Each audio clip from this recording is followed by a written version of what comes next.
সব ধরনের মাছ ধরায় ৫৮ দিনের নিষেধাজ্ঞা শুরু হয়েছে ১৫ এপ্রিল থেকে ১১ জুন পর্যন্ত। নিষেধাজ্ঞা বাস্তবায়নে প্রচার অভিযান শুরু করেছে মৎস্য বিভাগ।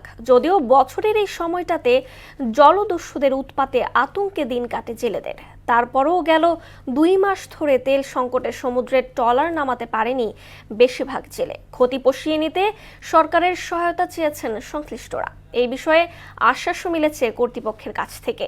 গৌতম চন্দ্র হালদার তথ্যচিত্রে তাহসিন তারিনের প্রতিবেদন।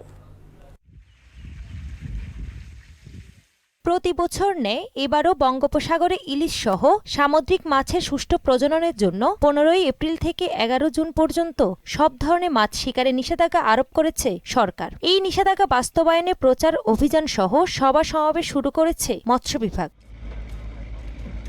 ইতোমধ্যে মৎস্য বন্দর, আলিপুর ও মহিপুর সহ বিভিন্ন জেলেপল্লীতে ফিরে গেছেন সচেতন জেলেরা।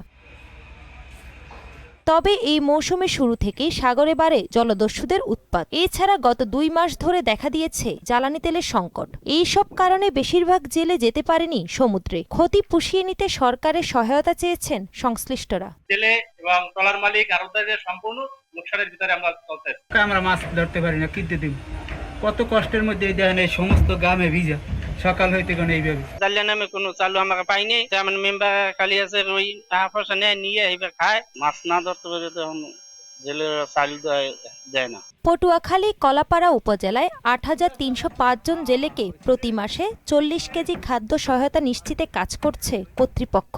পাশাপাশি মৎস্য অধিদপ্তর, উপজেলা প্রশাসন, আইন শৃঙ্খলা রক্ষাকারী বাহিনীর সদস্যরা নিষেধাজ্ঞা বাস্তবায়নে কাজ করবে। ইতিমধ্যে আমাদের উপজেলা বরাবর শতভাগ চাল চলে এসেছে। আমরা খুব অল্প সময়ের মধ্যে জেলে পরিবারের মাঝে চালগুলো আমরা পৌঁছে দিব, যাতে তারা এই অবরোধকালীন সময়ে যে একটা সংকট তৈরি হয় সেখান থেকে কিছুটা মুক্তি পেতে পারে।